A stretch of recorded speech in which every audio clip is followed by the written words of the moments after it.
तेरे जुल्मों सितम का हिसाब लिखूंगा मैं, तेरी हर लाठी गोली का जवाब लिखूंगा मैं। दम है कितना दमन में तेरे देख लेंगे, दम है कितना दमन में तेरे देख लेंगे। सुनो इनकलाबी हूँ, इनकलाब लिखूंगा मैं। पढ़ाई जारी रखने के लिए भी लोन लेना पड़ रहा है, तब कहीं हम पढ़ाई जारी रख पा रहे हैं। और अभी खेती है और खेती भी चली जाएगी तो खाने पीने का भी नहीं रहेगा। जब अन्नदाता इतना सारी समस्याएं झेल सकता है तो हमारे लिए गाड़ी चलाकर इस प्रचार को करना कोई मतलब बड़ी बात नहीं है। जब हम देख रहे हैं लॉकडाउन में आम जनता की जो जमा पूंजी थी वो खत्म हुई, लेकिन वही अंबानी की जो है वो 25% और बढ़ गई, तो वो संपत्ति कहाँ से बढ़ गई? ये मोदी सरकार ये जनता का सरकार नहीं है, ये कॉर्पोरेट पति लोग हैं, पूंजीपति लोग हैं, उनकी सरकार है। स्टडी कर रही है, एमएससी कर रही है, पढ़ी लिखी है, ये इतनी दूर से समर्थन में आए हैं। आपको समझ में आ कि सरकार को क्यों समझ आ रहा? जिथे पूरे ਭਾਰਤ ਦੇ ਨਾਲ ਵਿਸ਼ਵ ਦੇ ਵਿੱਚ ਕਿਸਾਨੀ ਸੰਘਰਸ਼ ਨੂੰ ਬਲ ਮਿਲ ਰਿਹਾ, ਉੱਥੇ ਹੀ ਕੁਝ ਪੰਜਾਬ ਦੇ ਵਿੱਚ ਐਸੇ ਲੋਕ ਨੇ ਜਿਹੜੇ ਨੌਨ ਪੰਜਾਬੀ ਨੇ, ਉਹ ਕਿਸਾਨਾਂ ਦੇ ਹੱਕ ਵਿੱਚ ਹਸਾਨੀ ਵਾਲਾ ਬੋਰਡ ਤੋਂ ਚੱਲ ਕੇ ਹੁਣ ਦਿੱਲੀ ਬਾਰਡਰ ਤੱਕ ਜਾਣ ਦੀ ਤਿਆਰੀ ਕਰ ਰਹੇ। ਤੁਸੀਂ ਵੇਖ ਸਕਦੇ ਹੋ ਕਿ ਇਹ ਨੌਜਵਾਨ ਗੀਤ ਰਾਹੀਂ ਤਮਾਸ਼ੇ ਰਾਹੀਂ ਇਹ ਲੋਕਾਂ ਨੂੰ ਜਾਗਰੂਕ ਕਰ ਰਹੇ ਨੇ ਕਿ ਜਿਹੜੇ ਰਾਜਨੀਤੀ ਹੈ ਕਿਸ ਤਰ੍ਹਾਂ ਦੀ ਰਾਜਨੀਤੀ ਹੈ। उस राजनीति को उठ के किसानों के हक में चले ने किसानी वाला बॉर्डर तो चल के इतने पहुंचे ने। तुसीं देख सकते हो कि ये सारे जोड़े है स्टूडेंट है इन्होंने भी गल करा कि उस तो बाद पहले मैं तुहानूं तस्वीरां दिखाना चाहांगा जो तस्वीरां नाल दी ना। तुसीं मेरे कैमरामैन के पिछे वाल देखोगे तो सैकड़े मोटरसाइकिल ने जिन्हां उपर ये लोग चले हुए ने। सो ये ਤੁਸੀਂ ਦੇਖ ਸਕਦੇ ਹੋ ਵੀ ਇਹਨਾਂ ਵਿੱਚੋਂ ਕੋਈ ਵੀ ਪੰਜਾਬੀ ਨਹੀਂ ਹੈਗਾ, ਸਾਰੇ ਨੌਨ ਪੰਜਾਬੀ ਲੋਕ ਹੈਗੇ ਨੇ ਤੇ ਕਿਸਾਨਾਂ ਦੇ ਹੱਕ ਵਿੱਚ ਚੱਲੇ ਹੋਏ ਨੇ। तो दिल्ली जाने वास्ते तैयार होए ने। क्या नाम है भाई आपका? क्या नाम है आपका? कुलदीप। कुलदीप कहाँ से आए हो? हम हरियाणा मेवात डिस्ट्रिक्ट से। अभी बाइक पे कहाँ से चले हो? हुसैनी वाला। कहाँ तक जाना है? दिल्ली। क्या आपके मन में कैसे आया कि इस तरह से दिल्ली जाना चाहिए? अपना एक स्टूडेंट्स ऑर्गेनाइजेशन है AIDSO, all India democratic students organisation, वो इस रैली को शुरू कर रहा है किसानों के पक्ष में। ठीक है। तो आप कितने लोग हो? हम 100 लोगों की स्ट्रेंथ है। 100 लोगों की स्ट्रेंथ है। ये गाड़ी भी आपके साथ है? Yes sir. जैसे यहाँ पर अभियान चला रहे हैं, लोगों को बता रहे हैं इस अभियान के बारे में, इसी तरह से आप हर जगह पर रुक के कर रहे हैं? Yes sir. अभी तक कौन कौन सी जगह पर रुके हैं? हम काफ़ी जगह पर रुके हैं, फिरोजपुर डिस्ट्रिक्ट में रुके हैं, पटियाला से पहले भी रुके हैं। ये 15 तारीख से रैली चालू है तो हम जगह जगह रुकते आ रहे हैं। कितने तारीख तक पहुंचने की उम्मीद है? ये हम 19 तारीख को शाम तक पहुंच जाएंगे दिल्ली के आसपास। सो साफ तौर पर कहना कि असं लगातार चले हुए हैं, होर भी थावां ते रुके हैं, असं होर अगे वाल लैके चलते हैं क्योंकि अगे दी तस्वीरां दिखाणियां बेहद जरूरी ने। कल्ले मोटरसाइकिल नहीं, कल्ले नौजवान नहीं, इन्हां दे नाल जिहड़ियां लड़कियां ने ਉਹ ਵੀ ਹੈਗੀਆਂ ਨੇ, ਉਹ ਵੀ ਪਹੁੰਚੀਆਂ ਹੋਈਆਂ ਨੇ, ਉਹਨਾਂ ਨਾਲ ਵੀ ਗੱਲ ਕਰਦੇ ਆ। ਤੁਸੀਂ ਵੇਖ ਸਕਦੇ ਹੋ ਕਿ ਮੋਟਰਸਾਈਕਲਾਂ ਤੋਂ ਬਾਅਦ ਇਹ ਐਕਟਿਵਾ ਜਿਹੜੇ ਹੈਗੇ ਨੇ, ਛੋਟੇ ਸਕੂਟਰ ਹੈਗੇ ਨੇ, ਉਹ ਲੈ ਕੇ ਵੀ ਚੱਲੇ ਹੋਏ ਨੇ ਤੇ ਇਹ ਲੜਕੀਆਂ ਨੇ। ਖਾਸ ਕਰ ਜੇਕਰ ਗੱਲ ਕੀਤੀ ਜਾਵੇ ਕਿ ਘਰਦਿਆਂ ਨੂੰ ਇਸ ਗੱਲ ਦੀ ਜ਼ਰੂਰ ਚਿੰਤਾ ਹੁੰਦੀ ਹੈ कि ਕੁੜੀਆਂ ਘਰੋਂ ਬਾਹਰ ਨੇ ਤੇ ਕੀ ਹੋਏਗਾ। ਆਪਾਂ ਗੱਲ ਕਰਦੇ ਆ ਆਨੰਦ ਨਾਲ। मैडम क्या नाम है आपका? भारत का मजदूर किसान। जी मेरा नाम शोभना है और मैं मध्य प्रदेश से हूँ। शोभना जी, आप अभी कहाँ से चले हैं? अभी हम लोग जो रैली है हम लोग हुसैनी वाला भगत सिंह सुखदेव राजगुरु के समाधि स्थल से हम लोग शुरू किए हैं। ये रैली 15 तारीख से शुरू हुई है और पंजाब हरियाणा के अलग अलग गांव शहरों से होते हुए ये रैली आज यहाँ पहुँची है और आगामी 19 तारीख को ये रैली टिकरी बॉर्डर होते हुए हुसैनी वाला जाएगी। अगर बात की जाए कि आप लड़की हैं, ज़्यादातर घर वालों को ये चिंता होती है कि हमारी लड़की घर से बाहर है, पता नहीं कैसा होगा, ऊपर से ये सर्दी का मौसम। आप काफ़ी दिन से चल रहे हैं, कई जगह पर रुके भी होंगे, रात बरात देर भी हो जाती है, अंधेरा भी हो जाता है, किसी तरह की कोई दिक्कत तो नहीं आ रही? नहीं, किसी भी तरीके की कोई दिक्कत नहीं आ रही है। और जब हम लोग आंदोलन के अंदर हम लोग देख रहे हैं कि जनता भरपूर प्यार भी करती है और ये जज्बा हम लोगों ने यहाँ देखा भी है कि लोगों ने हमें हाथों हाथ लिया है और हमें किसी भी तरीके की कोई समस्या नहीं हुई। और सबसे बड़ी बात यह है कि जब हम आंदोलन में और हम लोग देख रहे हैं कि हमारे कई हमसे भी बड़े उम्र के किसान आज सड़कों पर अपनी रातें काट रहे हैं। क्यों? क्योंकि आज इस देश के अंदर जो बिल लाए गए हैं उनका विरोध करना ज़रूरी है। तो हम लोग तो नौजवान हैं, कुछ समस्या भी होगी तो हम उसे झेल सकते हैं, तो इतनी तो स्पिरिट हम लोग भी रखते हैं। तो यही मैं कहना चाहती हूँ कि किसी तरीके की कोई परेशानी नहीं हुई। और जब अन्नदाता इतना सारी समस्याएं झेल सकता है तो हमारे लिए गाड़ी चलाकर इस प्रचार को करना कोई मतलब बड़ी बात नहीं है। आप मध्य प्रदेश से इसे चलन के लिए आए हैं या यहाँ पर स्टडी करते हैं पंजाब में? नहीं, मैं मध्य प्रदेश से खासकर इस बाइक रैली के लिए आई हूँ। मैं मध्य प्रदेश में ही पढ़ती हूँ और वहीं पर इस छात्र आंदोलन को मतलब साथ में जुड़ी हुई हूँ लगातार। मध्य प्रदेश से पहले आप बाइक से ही आए या गाड़ी से आए हैं? मतलब हम कुछ गाड़ियों को साथ, हमारे कुछ साथी लोग यहाँ लेकर आए हैं और फिर हम लोग कुछ अलग अलग व्हीकल से या हमारे संसाधनों से यहाँ तक पहुँचे। अगर बात की जाए कि 100 के करीब बाइक बताई जा रही है, उनमें आपकी तरह वो लड़कियां कितनी हैं? हम लोग काफ़ी संख्या में गर्ल्स भी हैं यहाँ पर। कुछ साथी हमारे ट्रक में भी हैं, कुछ साथी हमारे गाड़ियों पर भी हैं। रोटेट हम लोग करते रहते हैं इस तरीके से। लगभग हम लोग हैं 30-40 संख्या में हम लोग गर्ल्स हैं। गल्ला करांगे होर लोगों के नाल भी, क्योंकि हिंदी में गल तां कर रहे कि ये लोग जिहड़े हैगे ने सारे नॉन पंजाबी ने, पंजाब नूं बिलोंग करने वाले ने, जिवें कि इन्होंने दस्सिया मध्य प्रदेश ने। आप कहाँ से आए हो? ग्वालियर मध्य प्रदेश से आई हूँ मैं। ग्वालियर से आए हो। कितने दिन हो गए आपको ग्वालियर से चले हुए? हम लोग 12 तारीख को चले थे ग्वालियर से, वहाँ से चलते हुए 15 तारीख को फिरोजपुर पहुँचे थे और फिर 15 तारीख से ये बाइक के रूप में हम लोग यहाँ पर आए हैं बाइक रैली करते हुए। क्या एज है, कौन सी स्टडी कर रहे हैं आप? मैं MSc कर रही हूँ, MSc बॉटनी से। बड़ी समस्या ये होती है कि जज्बा हर एक में होता है जाने का, लेकिन निकलता कोई कोई है। यहाँ पर आने के लिए घर वालों से परमिशन लेनी, कॉलेज से परमिशन लेनी, जहाँ पर आप स्टडी करिए वहाँ से परमिशन लेनी, किस तरह से किया जाए?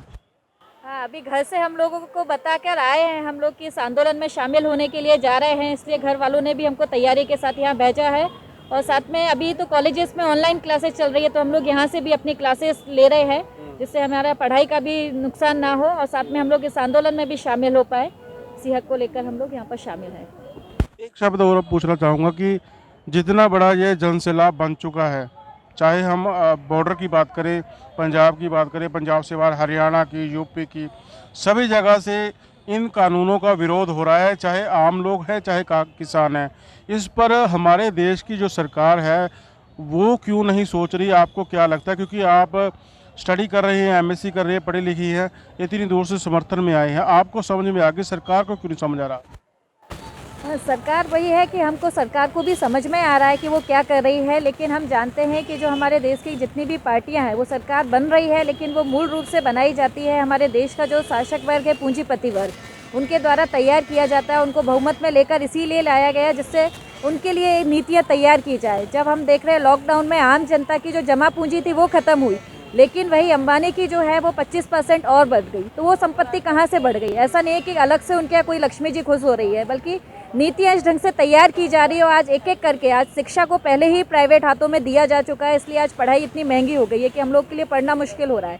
पढ़ाई जारी रखने के लिए भी लोन लेना पड़ रहा है, तब कहीं हम पढ़ाई जारी रख पा रहे हैं।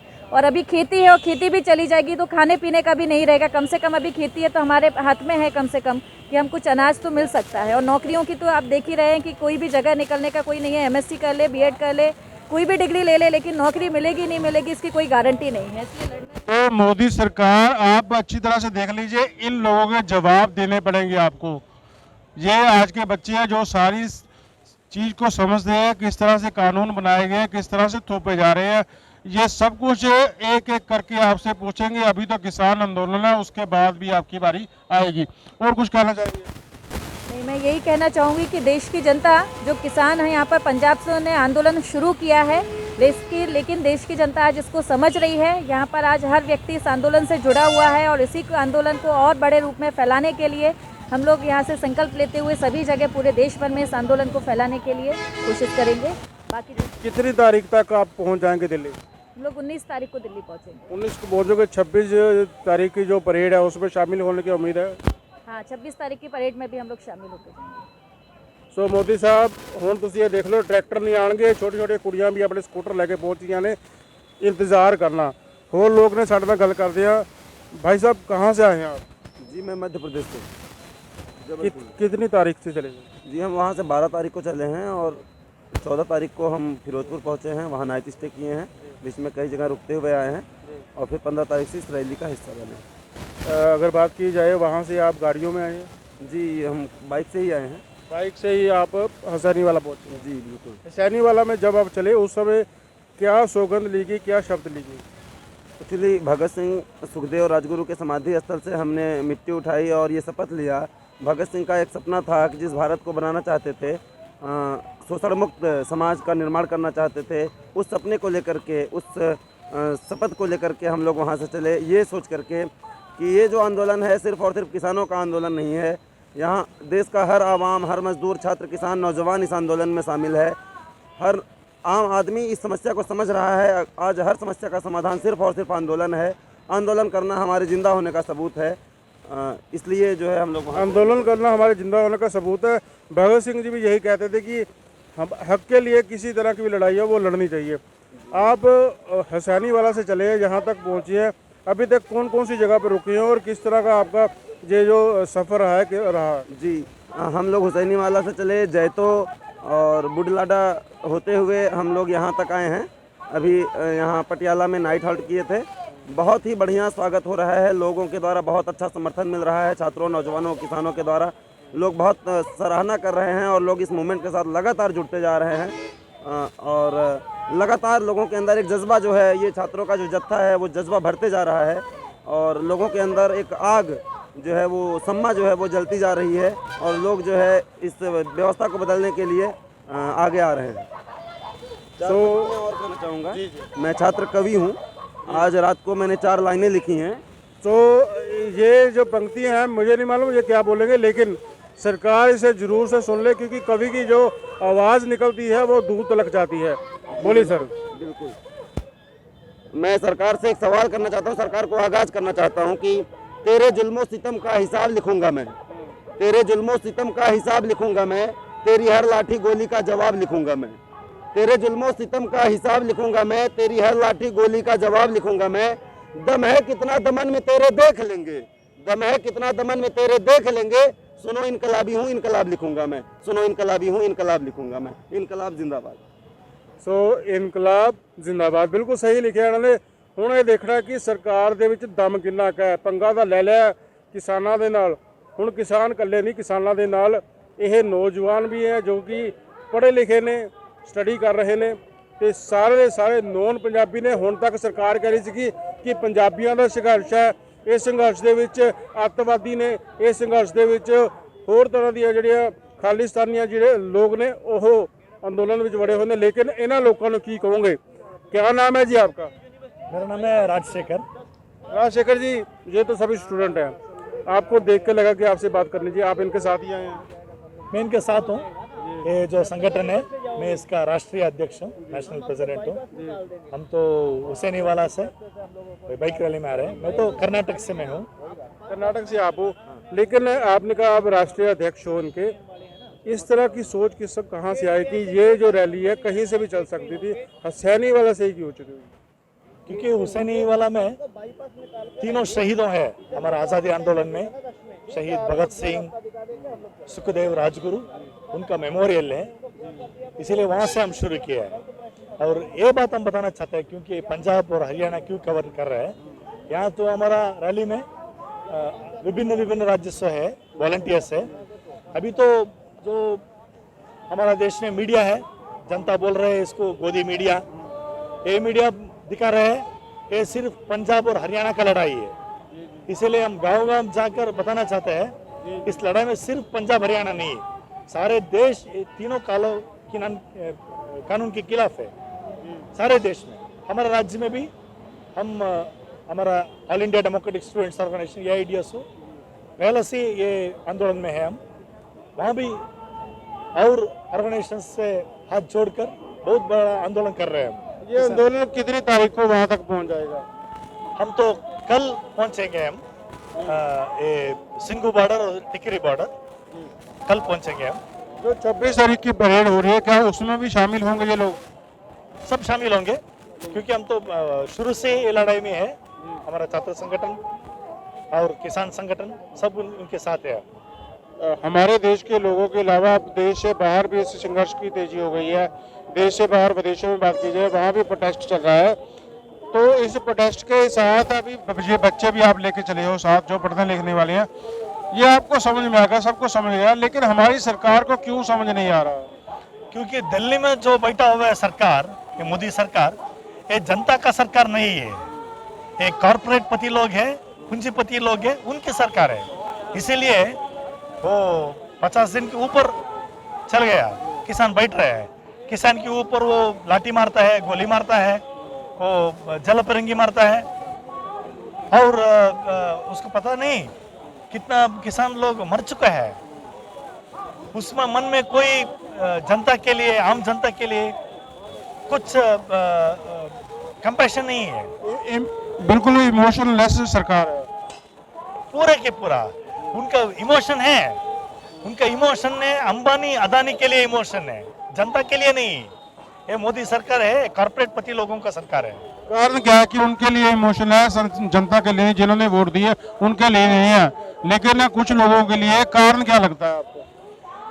कारण तो है ये चुनाव में वो जीता है, वो केंद्र बीजेपी सरकार है जो है, उनको चुनाव जीतना जानता है। उनका कोई जनता का वोट का जरूरत नहीं है। उनके पास करोड़पति, वो पूंजीपति लोग हैं, कॉर्पोरेट पति लोग हैं, वो उनको चुनाव जीतेगा, और वोटिंग मशीन भी वो क्या चाहिए वो कर देगा।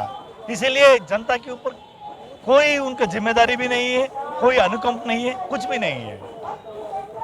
ਸੋ ਤੁਸੀਂ ਦੇਖਿਆ ਕਿ ਰਾਸ਼ਟਰੀ ਅਧਿਕਸ਼ ਸੀਗੇ, ਜਿਹੜੇ ਦੱਸ ਰਹੇ ਸੀਗੇ ਕਿ ਸਰਕਾਰ ਦੇ ਕੋਲੇ ਸਿਰਫ ਅੰਡਾਨੀਆਂ ਮਾਨੀਆਂ ਨੂੰ ਫਾਇਦਾ ਦੇਣ ਤੋਂ ਇਲਾਵਾ ਹੋਰ ਕੋਈ ਕੰਮ ਨਹੀਂ ਹੈਗਾ, ਤੇ ਇਸੇ ਤਰ੍ਹਾਂ ਹੀ ਇਹ ਜਿਹੜਾ ਸੰਘਰਸ਼ ਹੈਗਾ ਚੱਲਦਾ ਰਹੇਗਾ। ਤੇ ਹੁਣ ਇਹ ਲੋਕ ਕੱਲ ਦਿੱਲੀ ਤੇ ਪਹੁੰਚਣ ਦੀ ਤਿਆਰੀ ਦੇ ਵਿੱਚ ਨੇ, ਤੇ ਇਹ ਵੀ ਕਿਹਾ ਜਾ ਰਿਹਾ ਕਿ ਜਿਹੜੀ 26 ਜਨਵਰੀ ਦੀ ਪਰੇਡ ਹੈ ਉਹਦੇ ਵਿੱਚ ਵੀ ਇਹ ਲੋਕ ਸ਼ਾਮਿਲ ਹੋਣਗੇ। ਹੁਣ ਵੇਖਣਾ ਹੋਏਗਾ ਕਿ ਸਰਕਾਰ ਦਾ ਇਸ ਅਭਿਆਨ ਦੇ ਨਾਲ ਕਿੰਨਾ ਕੁ ਮਨੋਬਲ ਡੋਲਦਾ ਹੈ, ਜਾਂ ਕਿ ਉਸੇ ਤਰ੍ਹਾਂ ਸਰਕਾਰ ਆਪਣਾ ਅੜੀਅਲ ਰਵੱਈਆ ਲੈ ਕੇ ਚੱਲਦੀ ਰਹੇਗੀ। ਫਿਲਹਾਲ ਤੁਸੀਂ ਦੇਖ ਸਕਦੇ ਹੋ, ਇੱਕ ਵਾਰੀ ਫਿਰ ਤੋਂ ਮੈਂ ਤਸਵੀਰਾਂ ਘੁਮਾ ਕੇ ਦੇਖਾਂ ਕਿ ਵੱਡਾ ਇਕੱਠ ਹੈਗਾ ਕਿਸਾਨਾਂ ਦਾ ਸਮਰਥਨ ਦੇਣ ਵਾਸਤੇ ਆਏ ਹੋਏ ਸਟੂਡੈਂਟਾਂ ਦਾ। ਤੁਸੀਂ ਵੇਖ ਸਕਦੇ ਹੋ ਇਸ ਤਰਫ ਵੀ ਲੜਕੀਆਂ ਵੀ ਹੈਗੇ ਨੇ, ਹੋਰ ਨੌਜਵਾਨ ਵੀ ਹੈਗੇ ਨੇ, ਸਾਰੇ ਪਹੁੰਚੇ ਹੋਏ ਨੇ। ਸੋ ਜਲਦ ਹੀ ਇਹ ਲੋਕ ਉੱਥੇ ਪਹੁੰਚ ਜਾਣਗੇ, ਤੇ ਉੱਥੇ ਪਹੁੰਚ ਕੇ ਇਹ ਸਰਕਾਰ ਦੇ ਕੰਨਾਂ ਵਿੱਚ ਉਹ ਆਵਾਜ਼ ਪਹੁੰਚਾਉਣਗੇ ਜੋ ਕਿ ਹਰੇਕ ਨਾਗਰਿਕ ਦੀ ਹੈ। ਸੋ ਇਸ ਤਰ੍ਹਾਂ ਵੇਖਦੇ ਰਹੋ ਸਕਾਈ ਨਿਊਜ਼। ਮੈਨੂੰ ਕਰਨ ਵਸਿਸ਼ਟ ਨੂੰ ਤੇ ਕੈਮਰਾਮੈਨ ਹਰਪਾਲ ਨੂੰ ਦਿਓ ਇਜਾਜ਼ਤ। ਧੰਨਵਾਦ ਜੀ। ਹਰ ਖਬਰ ਦੀ ਤਾਜ਼ਾ ਅਪਡੇਟ ਦੇ ਲਈ ਸਾਡੇ YouTube ਚੈਨਲ ਨੂੰ ਸਬਸਕ੍ਰਾਈਬ ਕਰੋ, Facebook ਚੈਨਲ ਨੂੰ ਲਾਈਕ ਅਤੇ ਸ਼ੇਅਰ ਕਰੋ।